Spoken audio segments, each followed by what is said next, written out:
Episode की शुरुआत में हम शियोन को देखते हैं जिससे किसी का मैसेज आता है और उस मैसेज को पढ़कर उसे जिनबे की बात याद आती है कि कैसे उसने अपनी लाइव वीडियो में शियोन को अपना ड्राइवर बताया था। फिर उसे जावे की भी बात याद आती है कि कैसे उसने उसे कहा था कि एक ऑर्डिनरी पर्सन के लिए एक स्टार को डेट करना बहुत ही मुश्किल होता है। इधर जिनबे एक्सरसाइज कर रही होती है तब उसे उसकी मॉम का कॉल आता है। मॉम यहाँ पर काफ़ी गुस्से में थी और उसे कहती है कि तुम किसी और के साथ एक घर में कैसे रह सकती हो। जिनबे अपनी मॉम को बताती है कि अरे वो कोई और नहीं बल्कि शियोन है। तो उसकी मॉम फिर भी उसे कहती है कि हाँ वो शियोन है तो क्या हो गया। और उसके डैड भी काफ़ी गुस्से में थे, इसीलिए उसकी मॉम उनके सामने कुछ ज़्यादा ही एक्टिंग कर रही होती है कि वो भी उनसे काफ़ी ज़्यादा गुस्सा है, लेकिन वो इतनी ज़्यादा नाराज़ नहीं थी। उसकी मॉम उन दोनों के रिलेशनशिप के बारे में उससे काफ़ी सवाल पूछती है और ये भी कहती है कि मुझे ये बात तुमसे पता चलनी चाहिए थी ना कि इंटरनेट से। जिनबे अपनी मॉम को समझाती है कि हम दोनों टेम्परेरी रूममेट्स हैं और हम दोनों के बेडरूम भी अलग अलग है, इसीलिए वो ज़्यादा ना सोचें। लेकिन मॉम बोलती है कि उसके डैड ऐसा नहीं सोचते और वो काफ़ी गुस्से में है, इसीलिए वो शियोन के साथ घर आकर उन्हें पूरी बात समझाए। जिनबे यहाँ पर ना आने का बहाना करने लगती है और बोलती है कि उसकी तबीयत खराब है, पर उसकी मॉम कहती है कि अपनी बेकार सी एक्टिंग स्किल्स ना मेरे सामने मत दिखाओ और चुपचाप घर पर आ जाना, वरना तुम्हारे डैड काफ़ी गुस्से में और ये अच्छा नहीं होगा। फ़ोन रखने के बाद जिनबे तो ये सोचकर काफ़ी खुश होती है कि वो शियोन के साथ अपने घर जाएगी, लेकिन तभी उसकी अंतरात्मा उससे कहती है कि क्या शियोन तेरे साथ घर जाएगा। जिनपे यहाँ पर सोचने लगती है कि शियोन के लिए मेरे घर आना तो नॉर्मल ही होगा क्योंकि मैं भी उसके घर जा चुकी हूँ। तभी यंग भी घर पर आ जाती है और उसे शियोन के बारे में पूछती है, तो जिनबे कहती है कि वो अभी तक घर पर नहीं आया है। जिनबे अब यंग से पूछती है कि तुम इतनी जल्दी सुबह सुबह कहाँ गई थी, तो वो बताती है कि मैं जावे की फैंस की गैदरिंग में गई थी। इधर जावे सैड होकर जिनबे को याद कर रहा था, तभी वहाँ पर मैनेजर शियो आ जाता है। वो उसके लिए काफ़ी सारे असिस्टेंट के रिज्यूमे लेकर आया था और उसे बोलता है कि वो इनके इंटरव्यू बाद में अरेंज करेगा। तभी जावे बताता है कि मैं किसी को जानता हूँ, उसे भी इस लिस्ट के अंदर ऐड कर लेना और इंटरव्यू के लिए बुला लेना। आगे यंग फ़ोन में जब जावे की पिक देख रही होती है तभी उसे एक कॉल आता है कि कल 2 बजे जावे के असिस्टेंट के लिए इंटरव्यू होने वाला है। ये सुनकर यंग काफ़ी खुश होती है और जाकर जिनबे को हक कर लेती है। वो यहाँ पर इसे थैंक यू भी बोलती है। जिनबे उसे कहती है कि अभी तो सिर्फ एक इंटरव्यू है, मैं तुम्हें जॉब के लिए प्रॉमिस नहीं कर सकती। यंग कहती है कि वो इंटरव्यू देने के लिए जा रही है, यही उसके लिए काफ़ी है। यंग अब सुधर चुकी थी और वो जिनबे को काफ़ी पसंद भी करने लग गई थी। तो जिनबे उससे कहती है कि तुम तो खुश हो लेकिन मैं नहीं हूँ। यंग कहती है कि क्या हुआ, मेरे भाई ने कुछ कहा क्या तुम्हें? आने तो उसे घर पे मैं बताती हूँ क्योंकि अब मैं तुम्हारी साइड हूँ। तो जिनबे उसे कहती है कि ये बात ये नहीं है, दरअसल मेरे मॉम डैड ने हम दोनों को घर पर बुलाया है और मुझे डर है कि कहीं शियोन आने से मना न कर दे। यंग बोलती है कि हाँ शायद भाई मना भी कर सकता है क्योंकि वो बहुत ही कोल्ड किस्म का इंसान है, लेकिन वो बाहर से काफ़ी सख्त और अंदर से काफ़ी नर्म है, इसीलिए तुम्हें उसे मनाने के लिए कोई ट्रिक अपनानी पड़ेगी। तो जिनबे बोलती है कि हाँ ज़रूर, अब अपनी एक्टिंग स्किल्स सिखाने का समय आ गया है। अब जब शियोन घर पर आने वाला होता है तब यंग जिनबे की आंखों में एक कूलिंग ऑइंटमेंट लगा देती है और जैसे ही शियोन आता है तो वो अंदर चली जाती है। अब जिनबे को यहाँ पर रोता हुआ देखकर शियोन उससे पूछता है कि तुम्हें क्या हुआ, तो वो उसे बताती है कि उसकी मॉम की तबीयत काफ़ी ख़राब है, वो ना तो कुछ खा पा रही है और ना ही सो पा रही है। शियोन कहता है कि उन्हें क्या हुआ है, क्या वो हॉस्पिटल में है, लेकिन जिनबे उसे समझाती है कि नहीं वो फिजिकली बीमार नहीं है बल्कि वो मुझे काफ़ी मिस कर रही है। तब शियोन बोलता है कि तो फिर तो तुम्हें उनसे जाकर मिलना चाहिए, पर जिनबे उसे बताती है कि वो ना हम दोनों को साथ में देखना चाहती है, पर मैं जानती हूँ कि तुम काफ़ी बिजी रहते हो और मेरे साथ नहीं आ सकते। पर शियोन यहाँ पर उसके साथ जाने के लिए मान जाता है, जिससे वो काफ़ी ज़्यादा खुश होती है। ये धर्मशाह को देखते हैं जो कि बार बार घर गंदा कर रहा होता है और वूदी के काम करते वक्त काफ़ी ज़ोर ज़ोर से हंस रहा था। ये सब देखकर वूदी उसकी हरकतों से काफ़ी परेशान होती है। फिर जब वो कपड़े पहन रहा होता है तब वूदी उसे रोक देती है और बोलती है कि अब ये भी मुझे ही करना पड़ेगा, चलो मैं तुम्हारा मेकओवर करती हूँ। वो अब उसे अपने साथ शॉपिंग पर लेकर जाती है, जहाँ वो उसके लिए काफ़ी सारे अच्छे अच्छे कपड़े सिलेक्ट करती है और उसे बहुत सारी शॉपिंग कराती है। फिर घर में आने के बाद भी वो उसे घर के अंदर इंसानों की तरह रहने के तौर तरीके सिखाती है, जिससे वो भी अब थोड़ा थोड़ा सुधरने लगा था। इधर जिनबे और शियोन घर जाने के लिए शॉपिंग कर रहे थे। शियोन जिनबे से पूछता है कि वाइन के अलावा तुम्हारे डैड की और क्या क्या हॉबीज़ है, तो जिनबे उसे बताती है कि उसकी डैड को चाइनीज़ चेस खेलना काफ़ी पसंद है। इधर शियाओ वूदी से रिक्वेस्ट करता है कि वो एक रात के लिए क्या उसके बेड पर सो सकता है, लेकिन वूदी उसकी ये बात नहीं मानती, पर फिर वो बाद में उसके बेड पर ही सो जाता है। अगले दिन यंग जिनबे से अपने इंटरव्यू में कौन सी ड्रेस पहनकर जाए पूछ रही होती है। तभी शियोन उससे पूछता है कि वो कहाँ जा रही है, तो जिनबे उसे बता देती है कि आज उसका जावे के असिस्टेंट के लिए इंटरव्यू है और वो उसे पहले बताना भूल गई। जावे का नाम सुनकर शियोन उसे वहाँ जाने से मना कर देता है और बोलता है कि मैं नहीं चाहता कि तुम शोबिज़ वगैरह में काम करो। पर यिंग नहीं मानती और बोलती है कि ऐसा क्यों, पहले सिस्टर जिनबे भी तो शोबिस वगैरह में काम किया करती थी, तो फिर मैं क्यों नहीं कर सकती। शियोन बोलता है कि अच्छा अभी तुम्हारी सिस्टर हो गई, पहले तो तुम मुझे क्या क्या बोलती थी। तो यिंग यहाँ पर उसे माफ़ी मांगती है और बोलती है कि हाँ मुझे पता है पहले मैंने कुछ ज़्यादा ही बचपना कर दिया था, लेकिन अब मैं समझ गई हूँ। और यहाँ पर वो सारी चीज़ें एक्सेप्ट भी कर लेती है कि कैसे वो जिनबे को टीज़ किया करती थी और उसके घर के दरवाजे पर चूहा भी उसी ने रखा था। ये सुनकर जिनबे कहती है कि अच्छा वो तुम थी, और उसे मारने के लिए उसके पीछे दौड़ती है, जिससे यिंग वहाँ से भाग जाती है। ये देखकर शियोन उससे बोलता है कि तुम हमेशा उसकी मदद करती हो, क्योंकि वो समझ गया था कि ये उसने जानबूझकर किया यिंग को यहाँ से भगाने के लिए। तब जिनबे उसे कहती है कि अच्छा तुम्हें ये सब पहले से ही पता था, वैसे मैं तुमसे कोई बात छुपा नहीं सकती। फिर शियोन उसके डैड के लिए चाइनीज ड्रेस भी लेकर आ गया था और ये दोनों अब उसकी मॉम डैड से मिलने के लिए निकल जाते हैं। इधर हम शाह को देखते हैं जो कि बार बार वॉशरूम जा रहा था और उसे ऐसा लगता है कि उसकी तबीयत थोड़ी खराब है, तो वो अपना चेकअप करवाता है। इधर कार में जाते टाइम जिनबे को काफ़ी नींद आ जाती है, तभी शियोन को किसी का मैसेज आता है। दूसरी ओर जब शाओ की रिपोर्ट्स आती है तो उसे पता चलता है कि वो यूरेनिया की लास्ट स्टेज में है। ये सुनकर वो एकदम शॉक में चला जाता है और सोचता है कि क्या मैं मरने वाला हूँ, तो वूडी का ध्यान कौन रखेगा। इसके बाद हम जिनबे के पेरेंट्स को देखते हैं जो कि उन दोनों के आने की तैयारी कर रहे होते हैं, लेकिन उसकी डैड का मूड अभी भी ऑफ था और वो काफ़ी गुस्से में थे क्योंकि शियोन एंगेजमेंट में नहीं आया था और वो दोनों शादी से पहले ही एक साथ रह रहे थे। जिनबे की मॉम यहाँ पर उसके डैड को बोलती है कि अरे हम दोनों भी तो शादी से पहले एक साथ रहते थे ना, और उनको मूड सही करके उन बच्चों के सामने अच्छे से बिहेव करने के लिए रिक्वेस्ट करती है। इतनी ही देर में डोरबेल बजती है और जिनबे और शियोन यहाँ पर पहुंच जाते हैं। ये दोनों अंदर आकर जो भी गिफ्ट्स लाते हैं वो मॉम डैड को दे देते हैं। मॉम तो यहाँ पर उन दोनों के साथ काफ़ी अच्छे से बिहेव करती है और वो सारे गिफ्ट्स भी एक्सेप्ट कर लेती है, लेकिन डैड शियोन के साथ काफ़ी रूडली बिहेव करते हैं और अच्छे से बात तक नहीं करते। आगे वो सब खाना खाने के लिए साथ में बैठे होते हैं, लेकिन वहाँ पर भी डैड का मूड ख़राब था और वो यहाँ पर शियोन के करियर के बारे में बात करने लगते हैं। तो जिनबे बताती है कि उसका करियर तो ऑलरेडी सेटल्ड है, वो एक सीनियर सर्जन है और एक प्रोफेसर भी, जो सुनकर मॉम शियोन की काफ़ी तारीफ करती है और डैड गुस्से में उठकर यहाँ से चले जाते हैं। फिर जब वो बाहर गार्डन में बैठे हुए थे तभी वहाँ पर जिनबे उनसे बात करने के लिए आती है और फिर वो यहाँ पर मूड को लाइट करने के लिए उन्हें शियोन के साथ चेस खेलने के लिए कहती है। आगे ये दोनों जब चेस खेल रहे होते हैं तो फर्स्ट राउंड में शियोन जीत जाता है, पर सेकंड राउंड में जिनबे के कहने पर शियोन जानबूझकर हार जाता है, जो देखकर फिर से उसके डैड नाराज़ होते हैं और बोलते हैं कि एक जेंटलमैन को कभी भी ऐसा नहीं करना चाहिए। ये बोलकर गुस्से में यहाँ से चले जाते हैं। बाद में वो जब सुपरमार्केट जा रहे होते हैं तो शियोन भी जिनबे को बोलकर उनके साथ जाता है, पर जिनबे उसे जाने से मना करती है, लेकिन उसकी मॉम शियोन को जाने के लिए कहती है। जहाँ रास्ते में शियोन और डैड की बातें होती हैं। डैड उसे रास्ते में काफ़ी सारी बातें करते हैं और पूछते हैं कि तुम रास्ते में क्यों हार गए थे। तो शियोन उनसे कहता है कि कभी कभी इमोशंस ज़्यादा इंपॉर्टेंट होते हैं। ये सुनकर डैड उसे कहते हैं कि तुम्हारे लिए मेरी ओपिनियन अब चेंज हो गई है। तो शियोन कहता है कि आप चिंता मत करो, मैं जिनबे का अच्छे से ध्यान रखूंगा। डैड भी उसे बोलते हैं कि हाँ मुझे तुम पर भरोसा है। इधर जिनबे चिंता में थी कि कहीं उसके डैड और शियोन का झगड़ा ना हो रहा हो, लेकिन उसकी मॉम उसे कहती है कि ऐसा कुछ भी नहीं होगा। वो उसके और शियोन के रिलेशन के बारे में भी पूछती है, लेकिन जिनबे टॉपिक चेंज कर देती है। इतनी ही देर में उसे यिंग का मैसेज आता है जो उससे पूछती है कि क्या वहाँ पर सब कुछ ठीक है और मेरा भाई अच्छे से बिहेव कर रहा है ना।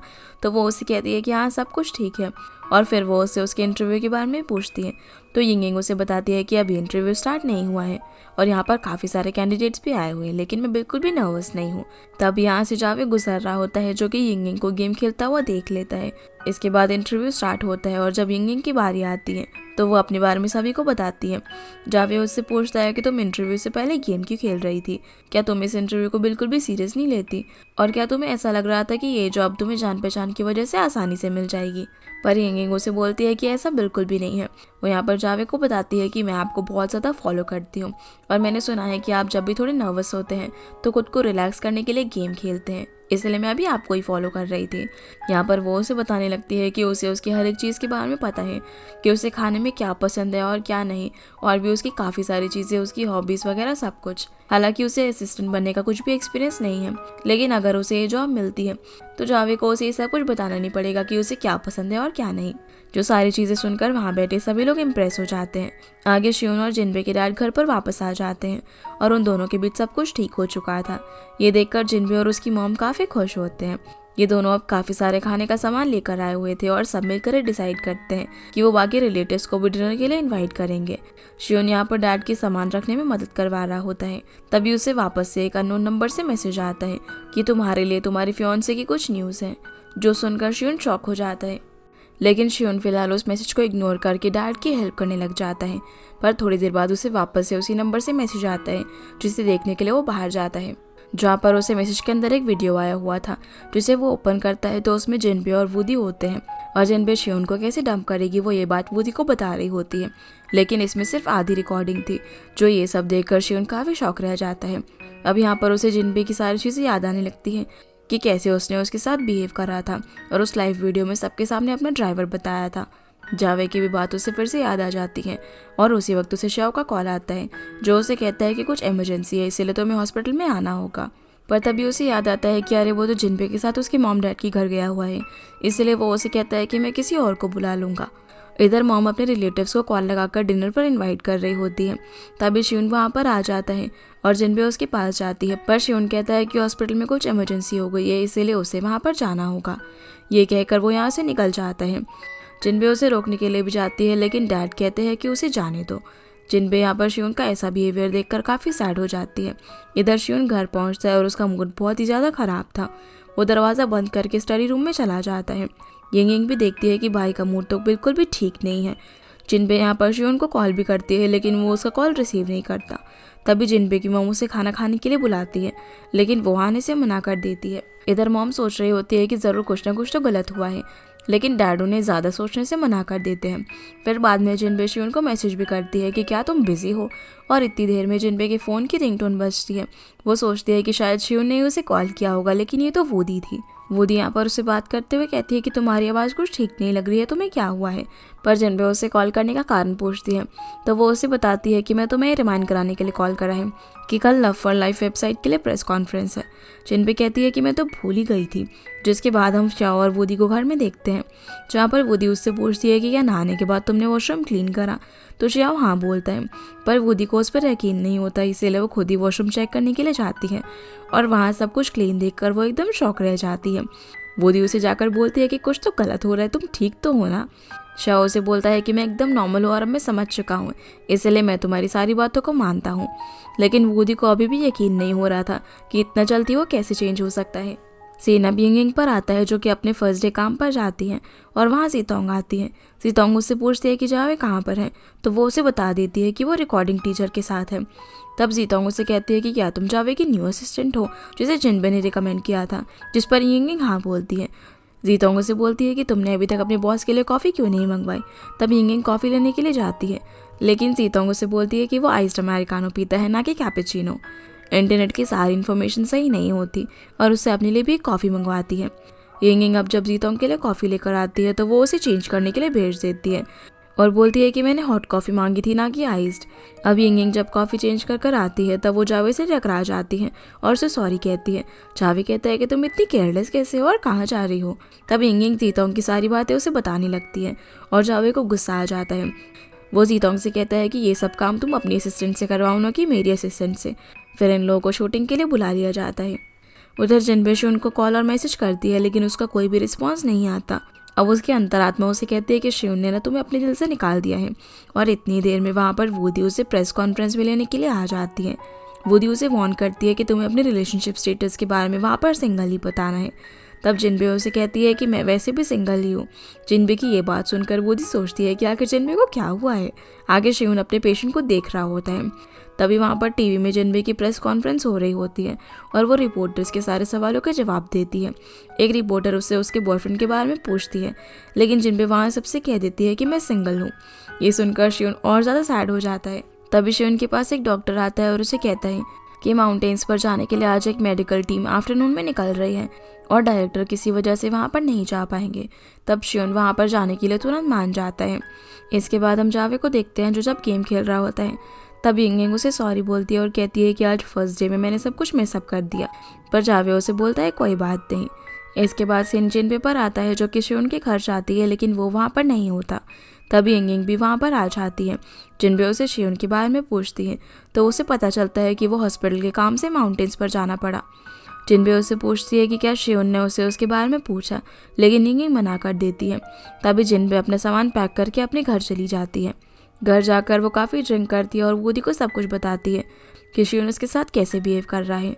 तभी वूडी भी उसे कहती है कि आजकल श्याओ का बिहेवियर भी कुछ ठीक नहीं है, वो ज़्यादातर टाइम घर में ही रहता है और जब जब कॉल आता है तो वो रूम में या फिर टॉयलेट में जाकर बात करता है। सीन अब यिंग पर आता है जो कि शियोन के लैपटॉप में गेम खेल रही होती है। गेम ख़त्म करने के बाद उसे एक फोल्डर नज़र आता है जिसे जब ओपन करती है तो उसके अंदर वही जिनबे और वूडी की वीडियो थी। ये देखकर वो समझ जाती है कि शियोन उस दिन लैपटॉप के अंदर इसी वीडियो को देख रहा था। अगली सुबह वो जिनबे को कॉल करती है और बताती है कि मुझे पता चल गया है कि भाई नाराज़ क्यों है। फिर वो उसे यही वीडियो भेज देती है जिससे जिनबे को भी पता चल जाता है कि शियोन उससे नाराज़ क्यों है। वो जल्दी से अब शियोन के पास जाने के लिए सामान पैक करती है और वूडी को कॉल करके एक फेवर मांगती है कि वो शाओ से वहाँ का एड्रेस मांगे जहाँ पर शियोन गया है। वूडी अब शाओ से पूछकर जिनबे को वहाँ का एड्रेस बता देती है और जिनबे वहाँ पर जाने के लिए निकल रही होती है। इधर शियोन कैंप में सारे लोगों को चेकअप कर रहा होता है। तभी उसे जिनबे का मैसेज आता है कि तुम जो सोच रहे हो वो सही नहीं है और मैं खुद आकर तुम्हें सब कुछ एक्सप्लेन करूंगी। शियोन उसे रिप्लाई करता है कि ये तुम क्या कर रही हो और उसे कॉल भी करता है लेकिन उसका कॉल नहीं लगता।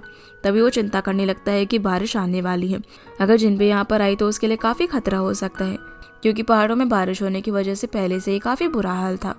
इधर यिंग भी जिनबे की चिंता कर रही होती है। वो उसे कॉल और मैसेज करती है लेकिन उसका कॉल नहीं लगता। इधर मौसम काफ़ी ज़्यादा ख़राब हो जाता है और बहुत तेज़ बारिश होने लगती है। शियोन वहाँ पर किसी से पूछता है कि क्या हॉस्टल में कोई आया है लेकिन वहाँ पर अभी तक कोई नहीं आया था। बारिश होने की वजह से लैंडस्लाइड होना भी शुरू हो जाता है और इमरजेंसी पेशेंट को ट्रीटमेंट के लिए वहाँ पर लाया जाता है। शियोन उनका ट्रीटमेंट करने में काफ़ी ज़्यादा बिजी हो जाता है। वो मिस्टर लियो से पूछता है कि क्या वो बाहर जा सकता है क्योंकि उसकी एक फ्रेंड आ रही है। तो लियो से बोलता है कि अभी तो जाना बहुत ही डेंजरस हो सकता है, इसलिए वो जिनबे को कॉल लगाता है लेकिन कोई फ़ायदा नहीं होने वाला था। शियोन अब अपना काम ख़त्म करके जिनबे को लेने के लिए निकल रहा होता है। तभी वहाँ पर टिंग टिंग आ जाती है और उसे पूछती है कि आप कहाँ जा रहे हो। तो वो कहता है कि माउंटेन्स पर। टिंग टिंग कहती है कि उसका जाना ठीक नहीं है क्योंकि वहाँ पर बहुत ही खतरा है। शियोन बोलता है कि मुझे जाना ही होगा और अगर कुछ भी काम हो तो मुझे कॉल कर देना। अब वो निकल ही रहा होता है कि तभी वहाँ पर एक पेशेंट की तबीयत बहुत ज़्यादा ख़राब हो जाती है, इसीलिए उसे वहीं पर रुकना पड़ता है। शियोन अब फिर से मिस्टर लियू से पूछता है कि क्या हॉस्टल में कोई आया है, लेकिन वो बताते हैं कि हॉस्टल में अभी तो कोई भी रहने के लिए नहीं आया है। शियोन अब यहाँ पर उनके साथ जिनबे को ढूंढने के लिए जाने लगता है लेकिन तभी वहाँ पर एक गाड़ी आती है और उस गाड़ी के पीछे कोई बैठा हुआ था जो कि और कोई नहीं बल्कि जिनबे थी। वो काफ़ी ख़राब हालत में गाड़ी से उतरती हैं। अब ये दोनों यहाँ पर एक दूसरे को देखकर काफ़ी ज़्यादा खुश होते हैं और एक दूसरे को हक करके किस करने लग जाते हैं। आगे जिनबे शियोन को कहती है कि वो यहाँ पर इसलिए आई है ताकि वो उसे सब कुछ समझाकर उसकी गलतफहमी को दूर कर सके, लेकिन शियोन कहता है कि ये सब करने की कोई ज़रूरत नहीं है। जिनबे उसे कहती है कि अगर मुझे पहले पता होता कि तुम कौन हो तो मैं ऐसा कभी नहीं करती। वो उसे कहती है कि हॉस्पिटल में उसने उसके साथ रूड बिहेव करा था और वो एंगेजमेंट पार्टी में भी नहीं आया था, इसलिए मैंने तुम्हें डंप करने वाली बात गुस्से में कह दी थी। शियोन भी उसे कहता है कि कोई बात नहीं। जिनबे उसे बोलती है कि तुम उस दिन मेरे बिना ही वहाँ से चले गए थे। तो शियोन कहता है कि हॉस्पिटल में कुछ काम आ गया था इसलिए मुझे जाना पड़ा और मैं रिसेंटली हुए काफ़ी सारे इंसिडेंट की वजह से परेशान हो गया था। वो कहता है कि हम दोनों अलग अलग जॉब्स करते हैं और मुझे नहीं पता कि क्या हम आगे खुश रह पाएंगे। तो जिनबे बोलती है कि हनी तुम ऐसा कैसे बोल सकते हो। शियोन बोलता है कि जब भी तुम्हें मेरी ज़रूरत होती है मैं उस वक्त तुम्हारे पास नहीं होता और मुझे लगता है कि मैं हमेशा तुम्हारे जॉब में मुश्किलें लाता हूँ। जिनबे को उसकी बात समझ आ जाती है तो वो उसे कहती है कि मैं हमेशा तुम्हारे करियर को सपोर्ट करूँगी, क्योंकि उसे पता है कि उसके अलावा बहुत से लोगों को उसकी हेल्प चाहिए होती है। वो उसे ये भी बोलती है कि मेरी जॉब ने रिसेंटली तुम्हें काफ़ी परेशान किया है और ये सब चीज़ें फिर से भी हो सकती है, तो क्या तुम डर तो नहीं रहे हो। शियोन कहता है कि नहीं ऐसी बात नहीं है। फिर वो यहाँ पर उसे सॉरी कहता है क्योंकि वो अचानक यहाँ पर आ गया था। तब जिनबे कहती है कि मैंने तो तुम्हें माफ़ कर दिया लेकिन मेरे पेरेंट्स का क्या। तो शियोन कहता है कि मैं बाद में उनसे मिलकर माफ़ी मांग लूँगा। जिनबे शियोन से पूछती है कि वो वीडियो तुम्हें किसने भेजा था। शियोन बोलता है कि उसे भी इस बारे में कुछ नहीं पता और वो इसकी इन्वेस्टिगेशन कर रहा है। ये दोनों अब ब्रेकफास्ट करने के लिए कैंप की तरफ जा रहे होते हैं, जहाँ शियोन उसे रास्ते में टिंग टिंग के बारे में बताता है जो कि यहाँ की एक कॉलेज स्टूडेंट है और वही उन लोगों के लिए खाना वगैरह बनाती है। अब जब ये दोनों कैंप में पहुँचते हैं तो सभी लोग जिनबे को देखकर काफ़ी ज़्यादा एक्साइटेड होते हैं। बाकी डॉक्टर्स और नर्सेस बातें कर रहे होते हैं कि डॉक्टर शियोन अपनी गर्लफ्रेंड के साथ आए हैं और उन्हें यकीन नहीं हो रहा कि आज वो एक सुपरस्टार के साथ ब्रेकफास्ट करेंगे।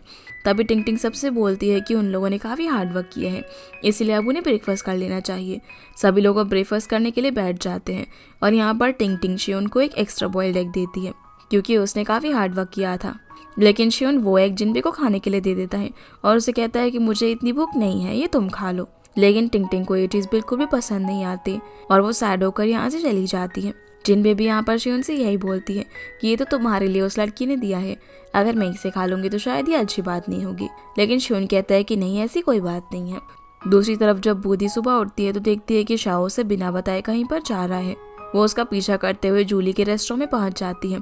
अब वो उसे यहाँ पर देखकर काफ़ी गुस्सा होती है और रेस्टोरेंट के अंदर जाती है। अंदर शाओ जूली के पास बैठकर बलून्स फुला रहा होता है। अब पहले जो कुछ भी हुआ था बूदी को वो सब याद आने लगता है और वो गुस्से में शाओ के ऊपर पानी डाल देती है। शाओ से यहाँ पर देखकर बोलता है कि अरे मुझे समझाने का एक चांस तो दो, लेकिन बूदी बहुत ज़्यादा गुस्से में होती है। तब जूली उसे कहती है कि तुम मुझे और शाओ को गलत समझ रही हो। ये दोनों लड़कियां अब यहाँ पर बहस करने लग जाती हैं। तब शाओ कहता है कि ये सब मेरी गलती है। वो बूदी को समझाता है और कहता है कि जूली को गलत मत समझो, लेकिन बूदी को लगता है कि वो उसकी साइड ले रहा है। लेकिन जूली उसकी गलतफहमी दूर कर देती है और कहती है कि शाओ यहाँ पर इसीलिए आया है ताकि वो मेरे साथ मिलकर तुम्हारे बर्थडे की प्लानिंग कर सके। साथ ही साथ वो यहाँ पर शाओ की बीमारी के बारे में भी बता देती है, जो सुनकर बूदी के हाथ से पानी का गिलास वहीं पर गिर जाता है और वो शॉक रह जाती है। बूदी उससे कहती है कि तुमने ये बात मुझे पहले क्यों नहीं बताई। तब शाओ कहता है कि वो उसे अपसेट नहीं देखना चाहता था और उसके आखिरी दिन उसके साथ खुशी से बिताना चाहता था। बूदी उसे ऐसी बातें करने से मना करती है और बोलती है कि तुम तो एक डॉक्टर हो, तो अपना इलाज खुद ही करवा सकते हो और तुम्हें इस तरह हार नहीं माननी चाहिए। शाओ कहता है कि उसके ठीक होने के चांसेस काफ़ी कम है और डायलिसिस करवाना काफ़ी पेनफुल होता है, मैं अपने आप को टॉर्चर नहीं कर सकता। ये दोनों अब यहाँ एक दूसरे को हक कर लेते हैं और शाओ उससे पूछता है कि क्या तुम मुझे दर्द में मरते हुए देखना चाहती हो या सिर्फ बेड पे सोते हुए। मैं अभी अपनी लाइफ की लास्ट स्टेज पर हूँ और मेरे पास ज़्यादा टाइम नहीं बचा है, इसीलिए मैं और दुखी नहीं होना चाहता और मैं अपना आखिरी दिन भी तुम्हारे साथ ही बिताना चाहता हूँ।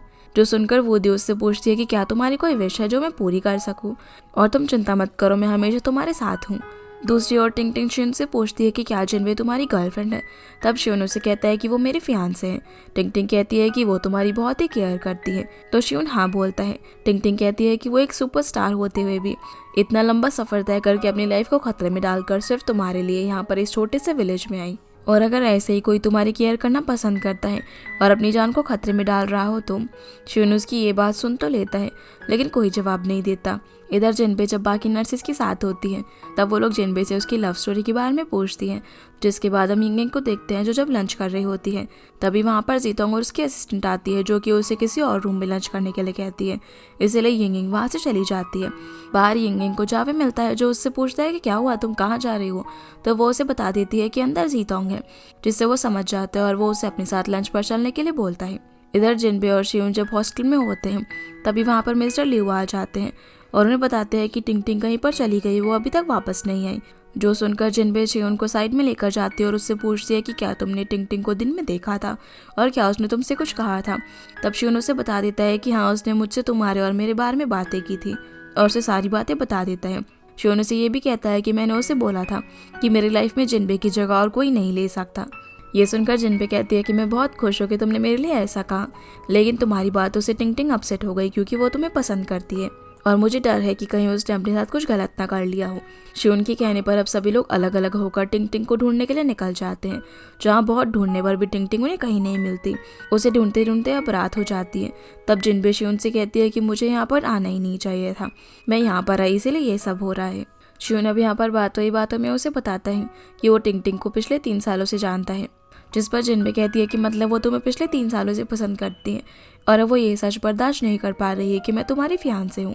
तभी जिनबे के पैर में चोट लग जाती है और शिवन उसे अपने कंधे पर उठा लेता है। उसी वक्त शिवन का मैसेज आता है कि टिंग मिल चुकी है। ये सुनकर जिनबे काफ़ी खुश होती है और दोनों वापस से कैंप में चले जाते हैं। जिनबे उसे बोलती है कि अब सब कुछ ठीक हो ही गया है, तो क्या तुम मुझे अपनी और टिंग की पूरी स्टोरी बताओगे। शिवन उसे बताने लगता है कि वो कुछ साल पहले इस गाँव में ट्रीटमेंट के लिए आया था। तब मुझे पता चला कि टिंग भी मेडिकल की पढ़ाई करना चाहती है, लेकिन उसकी फैमिली उसे सपोर्ट नहीं कर सकती थी, इसलिए मैंने उसके एजुकेशन के लिए उसे फाइनेंशियली सपोर्ट किया। जिनबे बोलती है कि तुम इतने हैंडसम हो और ऊपर से सक्सेसफुल भी, अगर टिंग की जगह मैं होती तो मैं भी तुमसे प्यार करने लगती। फिर वो उससे पूछता है कि क्या तुम जेलस तो नहीं हो रही। जिनबे कहती है कि बिल्कुल भी नहीं, तुम मेरे लिए अच्छे हो और मैं इस छोटी सी लड़की से भला जेलस क्यों करूँगी। दूसरी तरफ हम देखते हैं कि जावे की रिकॉर्डिंग खत्म होने के बाद वो फ़ोन में गेम खेलने लग जाता है। यिंग भी उसे देखकर वॉशरूम में जाती है और उसके साथ गेम खेलने लगती है। वो दोनों यहाँ पर गेम खेलते खेलते एक दूसरे से चैट पर बात कर रहे थे और गेम का राउंड चालू हो जाता है। लेकिन तभी उन दोनों के फ़ोन में सिग्नल आना बंद हो जाता है। इसलिए वो लोग फ़ोन लेकर बाहर की तरफ आ जाते हैं और दोनों एक दूसरे से टकरा जाते हैं। जावे को उसे देखकर लगता है कि वो फ़ोन में गेम खेल रही थी, लेकिन यिंग मना कर देती है। तो जावे बोलता है कि काम के टाइम पे सिर्फ काम करना, कोई गेम वेम मत खेलना। पर उसे ये नहीं पता था कि वो यिंग के साथ ही गेम खेल रहा था। थोड़ी देर बाद ये दोनों फिर से गेम खेलना शुरू कर देते हैं, जहाँ पर जावे उससे पूछता है कि तुम गेम से बाहर क्यों चली गई थी। तब यिंग उसे जवाब में बोलती है कि मेरे खड़ूस बॉस की वजह से। तो जावे कहता है कि तुम्हें ना अपने बॉस को फायर कर देना चाहिए, लेकिन यिंग कहती है कि ऐसा नहीं है, मेरे बॉस जेंटल हैं। अब ये दोनों ऐसे ही बात करते हुए गेम खेलने लगते हैं। गेम जीतने के बाद जावे यिंग को नाइट स्नैकिंग साथ में करने के लिए बोलता है और यिंग सोचती है कि गेम जीतकर जावे का मूड कितना अच्छा हो गया है। इसके बाद हम शियोन को देखते हैं, जो कि जिनबे के लिए जिंजर सूप बनाता है और उसकी पैर की चोट को देखते हुए उसे हील्स पहनने से मना करता है। फिर वो यहाँ से बाकी लोगों के पास जा ही रहा था कि तभी वो रुककर जिनबे से बोलता है कि मेरे पास तुम्हारे लिए कुछ है, और यहाँ पर वो फाइनली उसे अपनी मॉम के इयररिंग्स दे देता है। जिनबे को भी वो इयररिंग्स काफ़ी पसंद आते हैं और शियोन उसे खुद अपने हाथों से पहनाता है। जिनबे उससे पूछते हैं कि भला तुमने आज मुझे अचानक से गिफ्ट कैसे दे दिया। तब शियोन कहता है कि मैं बहुत पहले ये तुम्हें देना चाहता था, लेकिन मैं दे नहीं पाया। यहाँ पर वो उसे बताने लगता है कि कल रात को तो मैं डर ही गया था और मुझे ऐसा लग रहा था कि मैं तुम्हें कभी भी नहीं देख पाऊंगा। जिनबे यहाँ पर उसे सॉरी कहती है और शियोन उसे प्रॉमिस करवाता है कि आगे से वो ऐसा कभी भी नहीं करेगी, और यहाँ पर दोनों का रोमांस शुरू हो जाता है। अगली सुबह जिनबे खुद अपने हाथों से शियोन को सूप पिलाती है और उसे कहती है कि तुम बहुत हार्ड वर्क करते हो। उसी वक्त जिनबे के मुंह पर कुछ लग जाता है तो शियोन उसे साफ कर रहा होता है और वो दोनों आपस में काफ़ी खुश थे। उसी वक्त वहाँ पर टिंग टिंग आती है, जो कि बाहर खड़े उन दोनों की बातें सुन रही थी। शियोन और जिनबे भी अब जब बाहर आते हैं तो टिंग टिंग वहाँ पर उन दोनों को अपने कल के बिहेवियर के लिए सॉरी कहती है। जिनबे कहती है कि वो खुश है क्योंकि वो एकदम सही सलामत है और उसे कुछ भी नहीं हुआ। फिर वो टिंग टिंग से बोलते हैं कि शियोन अपने काम पर जा रहा है और मैं यहाँ पर अकेली हूँ, तो क्या तुम मेरे साथ यहाँ पर बात करने के लिए रुक सकती हो, और वो उसे ज़बरदस्ती घर के अंदर ले जाती है। इसी के साथ ये एपिसोड यहीं पर ख़त्म होता है। तो गाइस ये थी आज की वीडियो एंड आई होप आप लोगों को ये वीडियो पसंद आई होगी। तो इस वीडियो को लाइक कर चैनल को सब्सक्राइब जरूर कीजिएगा। आपसे फिर मिलते हैं अगले एपिसोड में, तब तक के लिए गुड बाय।